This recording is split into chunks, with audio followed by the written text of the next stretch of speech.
Boa tarde, gente. Dando continuidade a mais um colóquio, dessa vez com o aluno Matheus Vieira da Costa, que inclusive é petiano desde 2017. Ele também participa como monitor da Casa da Física, é aluno de licenciatura em Física, está no 8º período e também está atualmente realizando um trabalho com a professora Daniela. Hoje ele vai apresentar, a nível de curiosidade mesmo, esse tema, e se existissem monopolos magnéticos. Então, Matheus, boa apresentação. A priori, a ideia de estar aqui é mostrar mais ou menos como é que seria um pouco antes ou depois, mais ou menos mostrar um pouquinho da teoria, possivelmente algumas consequências do que podia acarretar o fato da existência de um monopolo magnético. Devido a alguns contratempos, eu não consegui montar a apresentação do jeito que eu queria, então esse aqui foi o máximo que eu pude fazer. Espero conseguir fazer essa apresentação de novo e daí talvez eu consiga melhorar um pouquinho a ideia do que eu queria passar. Mas é isso, a gente vai lá. Daí, se existisse monopolos magnéticos, basicamente qual é a ideia do monopolo magnético? Porque intuitivamente o que a gente já sabe é que quando a gente pega um ímã, ele vai ter um polo norte e vai ter um polo sul. E se tu tenta quebrar esse ímã, tu vai ter novamente dois ímãs com um polo norte e um polo sul cada um.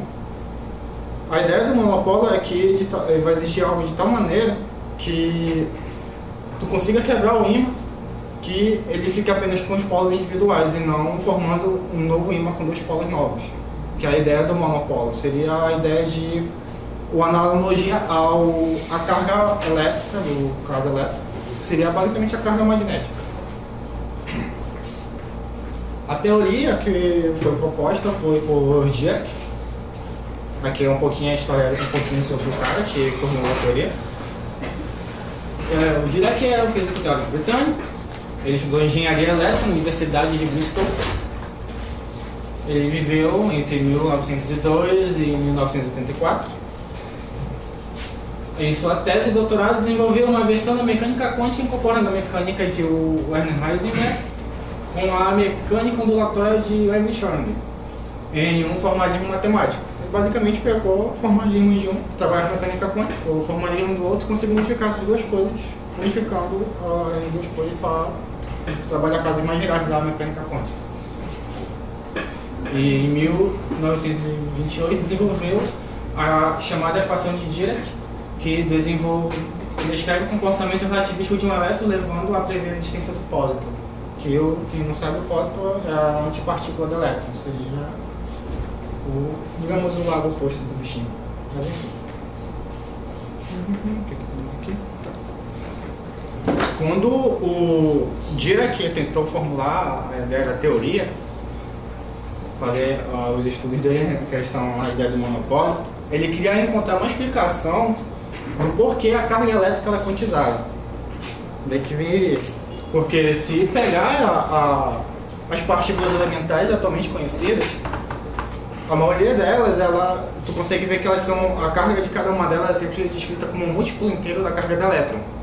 Que daí vem a ideia da quantização da carga, de que algo vai ser múltiplo de uma grandeza fundamental, e ela só vai existir coisas de tal forma que seriam sempre múltiplos inteiros daquela coisa, daquela grandeza. No caso da carga elétrica, sempre vai achar partículas fundamentais que o múltiplo seja sempre um múltiplo inteiro. Daí, a partir de agora, ele tenta fazer o tratamento, considerando agora a existência de uma carga magnética, onde a gente vai chamar de dizer que G é a minha carga magnética. E daí foi todo o estudo. Daí, o que mudaria com isso? As equações de Maxwell, evidentemente, não se tornar novas. Eu vou ter que considerar os efeitos da carga. Assim como eu tinha na carga elétrica, o campo elétrico, uma carga elétrica em movimento geraria campo magnético. A mesma coisa associada à minha carga magnética. Eu vou ter uma carga magnética, ela vai gerar campo magnético, e se ela estiver em movimento, eu vou ter agora campo elétrico. Daí que tem a lei de Gauss da eletricidade. A priori ela não muda nada, porque o que a lei de Gauss garante? Que se eu tenho uma superfície com uma carga dentro lá, o campo que ela gera, uma distribuição de carga, ele vai ser proporcional à densidade de carga que está dentro daquela superfície imaginária. A ideia da lei de Gauss. Peguei a minha gaussiana e o que tem dentro da gaussiana é proporcional à carga interna vezes a uma constante. Aqui eu coloquei a unidade gaussiana por causa que a minha referência eles usam muito essas unidades. Então, para facilitar o tratamento, eu mantive as unidades aqui. Evidentemente, o antes e o depois não vai ter nenhuma alteração, porque o tratamento da carga elétrica dessa parte aqui é com a parte da carga elétrica em repouso. Então, tu não tem resistência de campo magnético. Enfim. Mas agora, a lei de Gauss do magnetismo vai ter uma diferença. O que a gente tinha antes? Que o fluxo do campo magnético numa superfície fechada, ele era sempre zero. O que isso garantia? Que o que saía de um lado voltava pelo outro lado. Uma hora o campo passava saindo da superfície e depois ele retornava novamente pelo outro lado. Então a soma do campo vetorial sempre ia dar zero. O fluxo vetorial. De outra maneira que o divergente vai dar zero daquele campo. Agora depois, o que acontece? Eu vou ter que vamos ter uma densidade de carga magnética.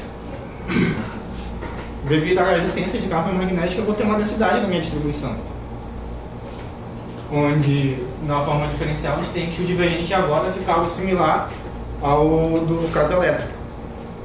Onde agora eu teria densidade de carga elétrica e na lei de Gauss, no caso magnético, agora eu tenho densidade de carga magnética.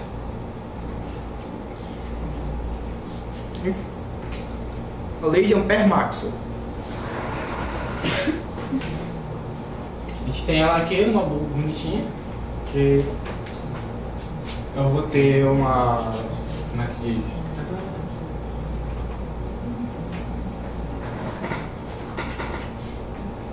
Eu tenho campo, devido à resistência de uma corrente. Onde é que está a representação disso aqui? Oh, meu Deus.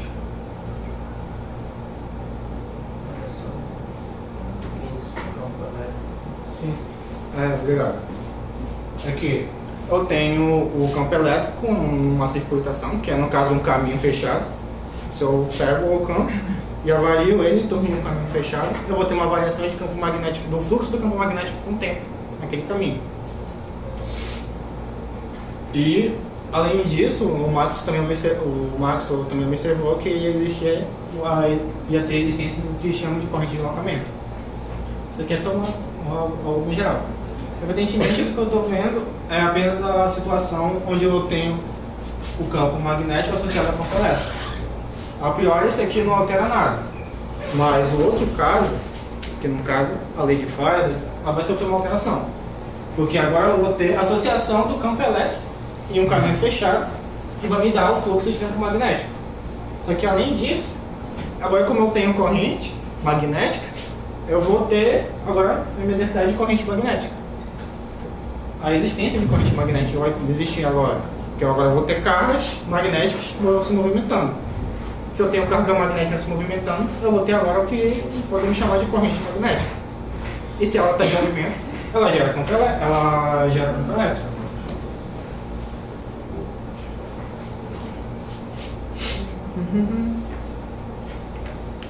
E agora, as equações de Maxwell têm a nova reformulação, onde eu já considero a existência de que se eu tenho carga elétrica, eu vou ter densidade, se eu tenho carga magnética, eu tenho densidade de carga magnética associada ao campo magnético, e eu vou ter densidade de corrente magnética, devido ao movimento das cargas.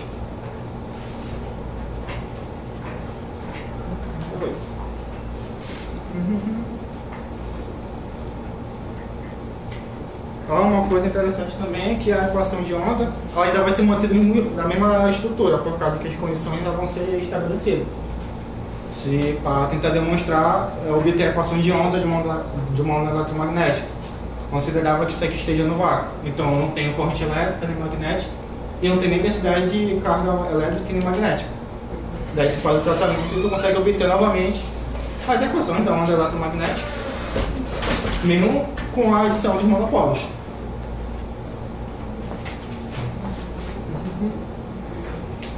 Quando o Dirac tentou fazer o tratamento, ele por esse caso aqui para tentar fazer uma avaliação, para tentar encontrar alguma relação que exista entre a carga elétrica e a magnética, para tentar explicar o fato da carga elétrica ser quantizada. Daí o que ele pegou? Ele pegou uma carga elétrica bem aqui, a magnética está para cá, a carga magnética está em repouso e a carga elétrica está com uma velocidade V ao longo do eixo Z. Beleza. E o que acontece? Se ela tem movimento, ele considerou essa distância aqui tão grande, de tal maneira que a carga elétrica não sofresse uma deflexão devido à ação do campo. Então, ela flui normalmente assim, mas devido ao movimento, ela vai estar sujeita à força magnética. Porque, querendo ou não, essa carga gera um campo magnético. Acho que é a lei, é a força de Lorentz que fala, né? A força de Lorentz.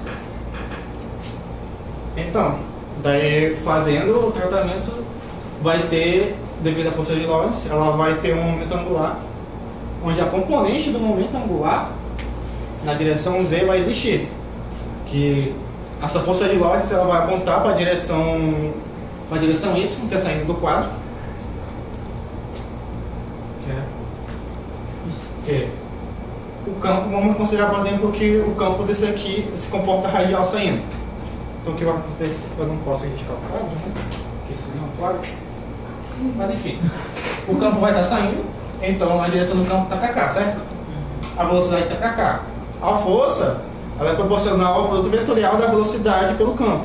Então eu vou pegar o V vetorial B vezes o vetorial do campo, que vai dar saindo do quadro. Regra da mão direita, coisa básica.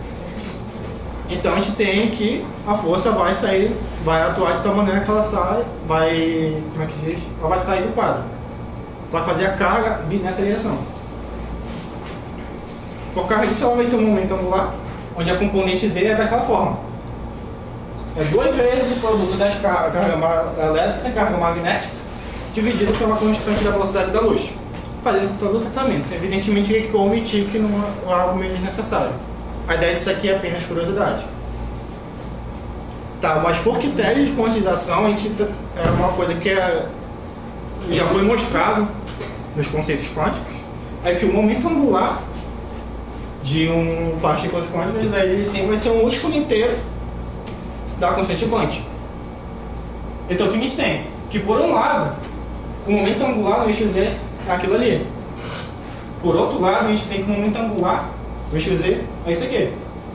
Então, por consequência, essas coisas são equivalentes. Certo? Daí que acontece. O que a gente tem aqui? Reescrevendo, o que a gente tem? Que o produto das cargas eletromagnéticas é proporcional a uma constante de valores universais que a gente conhece. Onde esse N é um número inteiro. A gente sabe que é um número inteiro. Vai ser sempre um número inteiro. Então, daí a gente consegue ver o porquê a carga elétrica é quantizada. No momento que eu conseguir descobrir quanto vale uma caixa magnética, eu consigo ver o motivo da carga elétrica ser quantizada.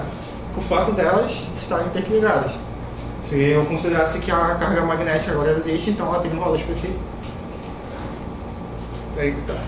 Daí como detectar um monopólio? Existem várias formas que acredita que possa detectar um. Uma delas é a colisão de partículas de alta energia. Já foi tentado fazer isso.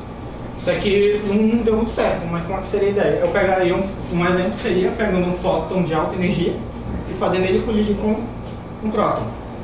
Para tentar, assim, devido à colisão dessas duas partículas, de gerar energia suficiente para separar a partícula em 2 monopolos novos. O polo norte e o polo sul, separados. Só que isso não dá muito certo. Daí, eu não lembro quem foi, mas se não me engano foi o Poincaré que falou, fez os cálculos tudinhos, encontrou uma estimativa da massa do monopólio que é em torno de algo maior que 100 vezes a massa do próton. Então, evidentemente que não consegue, e ainda não conseguiram encontrar algo por causa devido à massa do negócio ser muito grande. Então, tu ia precisar de uma energia muito mais grande, se não me engano, é da ordem de gigaelectronvolts, que normalmente é algo difícil de fazer, né? Querendo não gasta dinheiro. Eu queria ter esse dinheiro, né? Mas enfim. Outra ideia é que já foi feito experimentos, conseguiram resultados relevantes, mas não algo realmente considerável.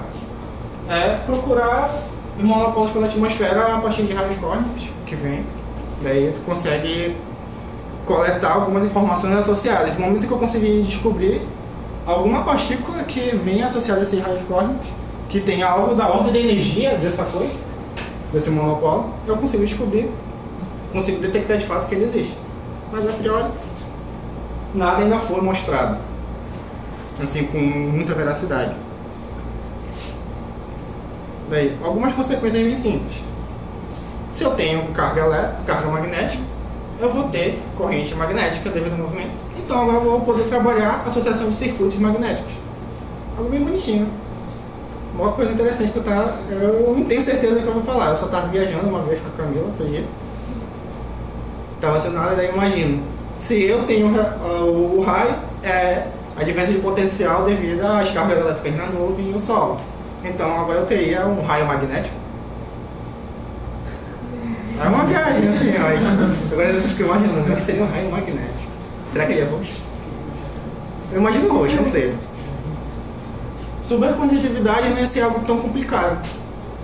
Porque, como a gente sabe, a supercondutividade ela acontece em temperaturas muito baixas, onde a resistividade diminui, a condutividade aumenta ainda mais, e ele se torna um supercondutor.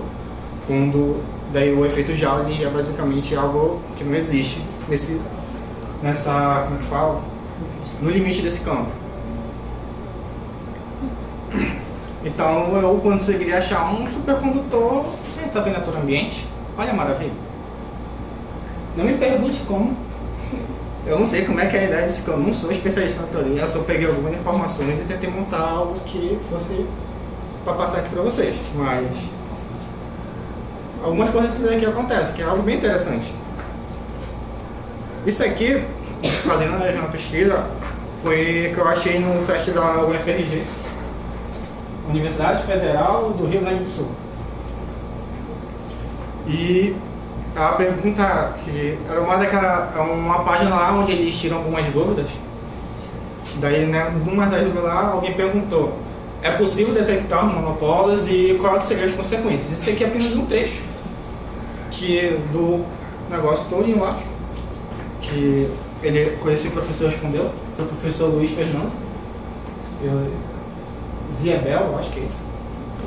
Daí que ele fala um outro aspecto. Isso aqui não é o texto inteiro, eu peguei apenas um trechinho assim que eu achei interessante o que ele está dizendo aqui. Um outro aspecto a considerar é que a análise teórica mostra que monopólios magnéticos não teriam as mesmas propriedades que as cargas elétricas, frente a operações de simetria conhecidas como reversão temporal e inversão espacial. Isso significa que uma eventual partícula dotada simultaneamente de carga elétrica e de carga magnética não obedeceria a essas simetrias, que são respeitadas pelas leis do eletromagnetismo.